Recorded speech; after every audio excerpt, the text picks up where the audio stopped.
Welcome to 340B Insight from 340B Health.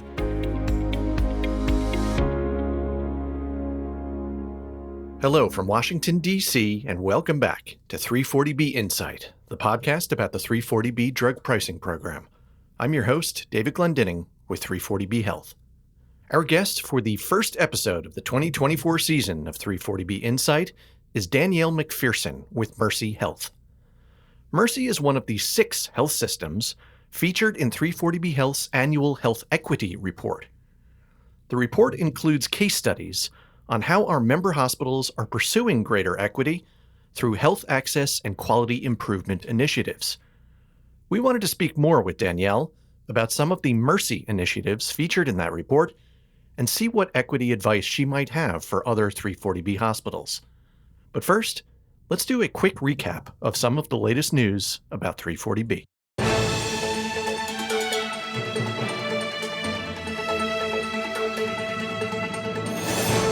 The drug company Takeda recently announced it would be imposing restrictions on access to 340B drugs through contract pharmacy partnerships. When the policy takes effect January 22nd, it will make Takeda the 29th drug maker to restrict 340B access. The policy applies to 9 drugs that the company markets, and it includes limited exceptions for health systems that own contract pharmacies, as well as hospitals that have no in-house pharmacies. 340B Health members can visit the show notes for more details about this development. In mid-December, the U.S. House of Representatives approved bill language requiring 340B covered entities to submit annual reports to the government on the spread they receive from Medicaid managed care plans for 340B drugs.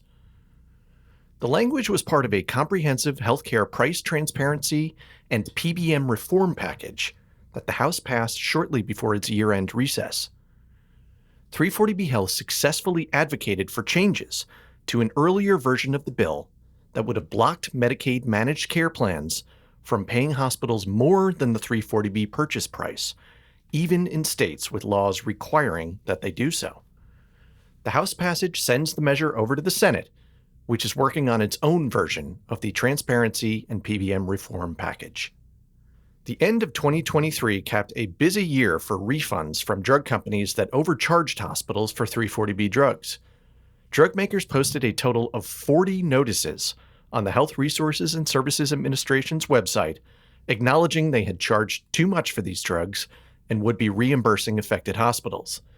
This is a new annual record for the number of refund notices, exceeding the total of 33 that drug makers posted the previous year. The refund rate went up sharply in the years following the implementation of the 340B ceiling price website, which requires regular drug maker price reports to HRSA.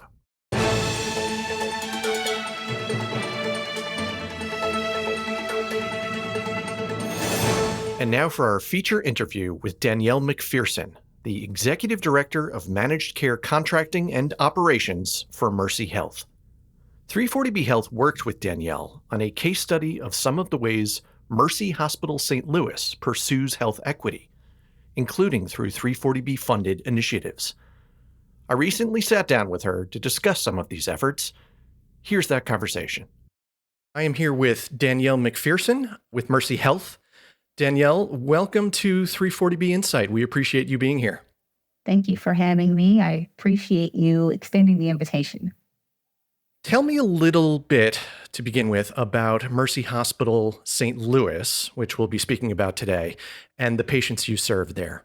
Mercy Health system was founded and established by the Sisters of Mercy, actually in 1986, but our heritage actually goes back almost 200 years, 195 years, where our founders, Catherine McCauley, saw the need to help people who were living in poverty, people who were in very underserved, marginalized communities. Empowered by her Bias for Action, she established the first religious order that specifically focused on health equity. And it was before health equity, social determinants of health was even a buzzword. Mercy Hospital St. Louis serves the St. Louis metropolitan area. And so that includes patients from both St. Louis County and St. Louis City. So our hospital is actually physically located in St. Louis County, which is racially and ethnically diverse in some of our immediate surrounding areas, but not as much as our St. Louis City communities. St. Louis City has a larger percentage of people living below the poverty level, somewhere around almost 22%. But if you include children in that amount, it's actually closer to 36% of the people who are living at or below the poverty level, which is significantly higher than the national averages. And we have been very intentional about ensuring that we have clinics in specific areas in both city and county where there appears to be higher level of deprivation because our hospital is actually in the county. So to the extent our clinics are pretty much an extension of our hospital in those areas. Thank you for laying out that background about the area and about those patients. How do you use your 340B savings to care for those patients? In fiscal year 2023, Mercy Hospital received around $5.2 million in 340B savings.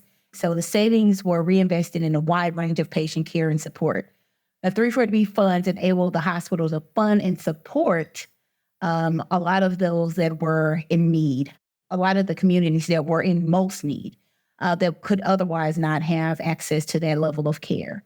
Mercy also does nearly $500 million in free uncompensated care across the ministry. Specifically in St. Louis, it's around $37 million in uncompensated care. So utilizing savings like these to provide community benefit is at the core of who we are. It's pretty much in our DNA. And we are here today to speak largely about health equity, given the recent 340B health report that focused on Mercy Hospital St. Louis as one of those case studies. So let's discuss how Mercy worked to advance health equity in the St. Louis region. Mercy took a strategic, integrated approach to identify and target health disparities and address health-related social needs and social determinants of health. We did this by creating a health equity strategic plan that is comprised of 4 main areas. First is clinical disparities, identification and management. The second is social coordination hub and screening standardization. Our third was workforce diversity, equity, inclusion, and belonging. And the fourth is strategic payer and community collaborations. Those 4 different categories really encompass our way of making sure that we have a 360 view of addressing health equity in our communities. We also encourage collaboration in meetings, both among our clinical staff and our operational staff. And this is to ensure that we have a full understanding and transparency of the mission and the margin for the efforts that we are employing. We also work to break down a lot of the barriers between the health professionals making the decisions and the people who have to live with those decisions by involving all of our coworkers to provide input on the best ways to care for our patients. We kind of took a top-down and a bottom-up approach, and it seems to work the best for us. That sounds like a very purposeful approach to that health equity strategy. So once you took that approach and established that process, what health equity needs did you identify in those St. Louis communities that you serve? Well, we identified a lot. We did identify a lot. Access to preventive and primary care for patients facing barriers from social determinants of health. We've seen some health outcomes so disproportionately adverse in more underserved communities compared to others. So that was one key area. High rates of substance use disorders and behavioral health problems in communities in spite of their coverage status.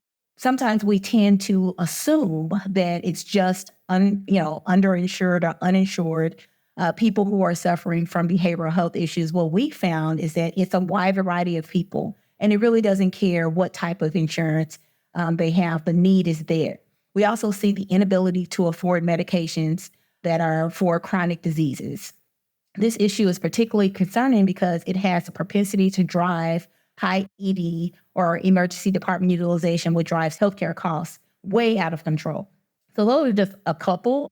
I can go on and on of some of the other things, but I would say, a lot of the things that really drove us to really employ a lot of the 340B funds to assist in some of these areas, those were some of the ones that were really driving a lot of the attention. You mentioned access, so let's start with the programs that are focused on access to preventive and primary care. What are some of those initiatives? We have the Underserved Women's Services, which really focuses on maternal and child care from social workers and community health workers. We have invested over $200,000 in 340B savings, and they're being used to fund social workers, community health workers, and behavioral health specialists who focus on people in low-income, highly deprived areas and assisting with health and social needs.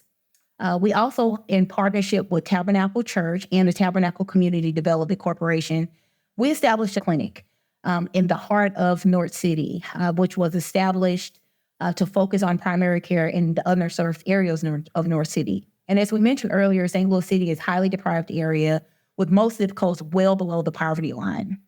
So this clinic is comfortably positioned in one of the most poverty-stricken areas in North City, St. Louis.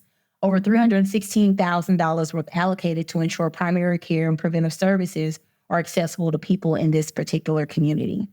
We also had an $853,000 investment that was made for our mobile mammography van for preventive care for mammograms for patients who have transportation barriers. This allows us to go to where the need is versus expecting people to come to us. And this has made a huge impact on some of our super rural and super urban communities that are disproportionately affected by breast cancer, resulting in mortality.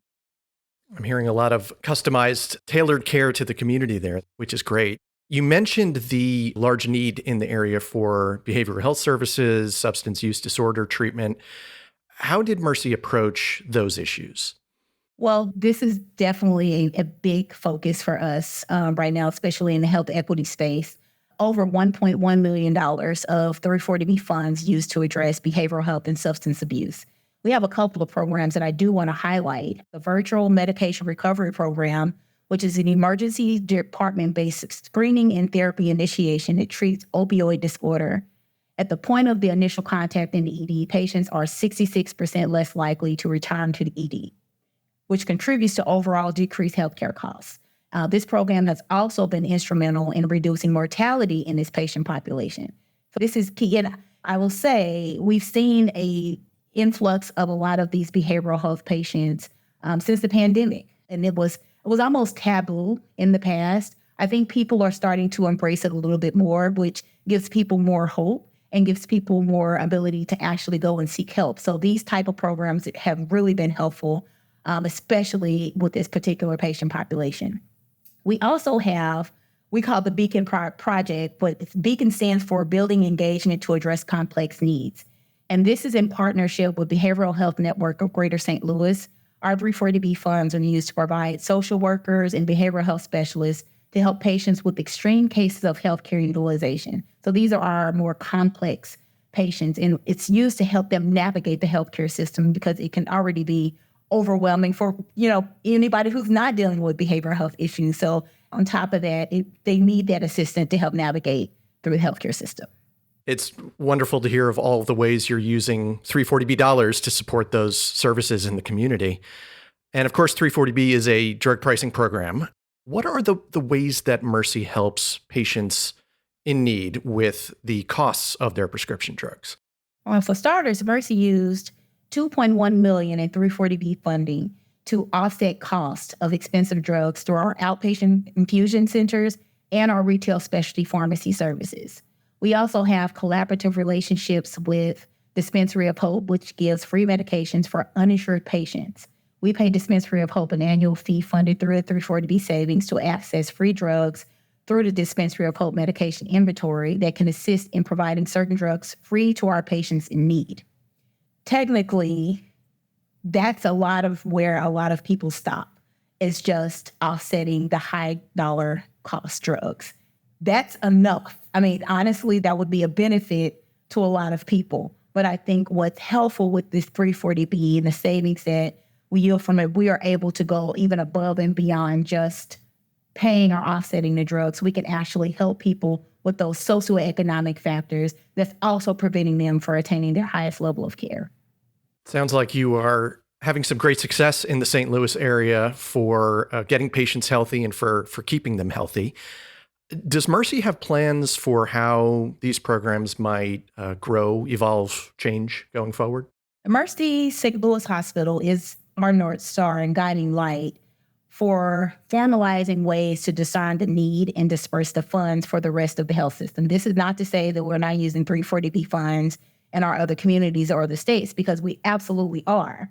St. Louis has certainly paved the way for a lot of programs that we're doing, and we're starting to see a lot of our other programs being mirrored, like in Oklahoma City and Springfield, Missouri, and other communities that we serve.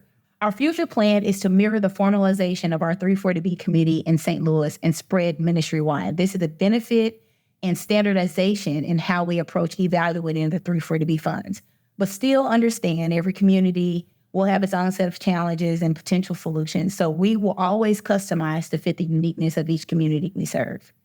Now that time has passed, we continue to work to refine programs and repeat successful ones across all of our communities in our system. So one of the things that we love doing when we speak to people about their successful 340B funded programs is to ask what advice might they have for other 340B systems that are working on their own health equity initiatives. Well, I have a couple of things to mention. Make sure to take an integrated approach, engage others in the hospital, ask questions and allow questions to be asked. Work to set up a more formalized way to track 340B savings and how they are invested in care. Keep an open line of communication and accountability on how funds are being used and what they're being used for. Transparency is key. Understand it may take a while to bring about eventual savings for patients and the system. And also, lastly, work with us and others to protect the program as large pharma companies are trying to end it. It's imperative that we have this program. Until the day there is no people affected by socioeconomic factors, social determinants of health inequities that are prohibiting them from attaining their most optimal health outcomes, 340B is needed and it should be protected at all costs. So unfortunately, we're not there yet, but we can collectively get there if we let passion drive our actions.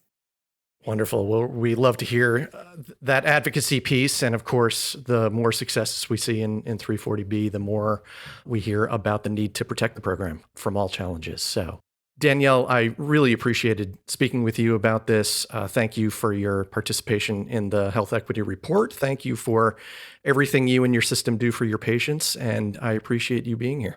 No, thank you. Thank you for everything 340B Health is doing. I love the advocacy work that you are doing, and you're keeping it elevated and keeping it top of mind. So it's greatly appreciated.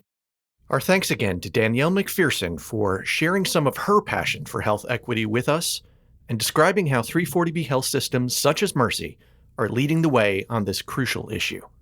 We shared the goal of a nation in which all patients have access to the care they need to attain optimal health outcomes. Please visit the show notes to read the Mercy Hospital St. Louis profile and the other case studies from our annual report. Do you have a health equity improvement story to tell for one of our future reports? 340B Health is always interested in hearing those stories, so please reach out to discuss more. And please reach out to us if you have feedback or episode ideas for the podcast as we kick off the 2024 season.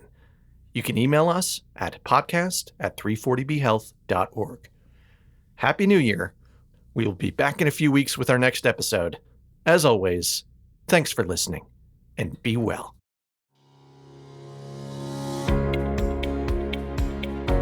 Thanks for listening to 340B Insight. Subscribe and rate us on Apple Podcasts, Google Play, Spotify, or wherever you listen to podcasts. For more information, visit our website at 340bpodcast.org. You can also follow us on Twitter at 340bhealth and submit a question or idea to the show by emailing us at podcast@340bhealth.org.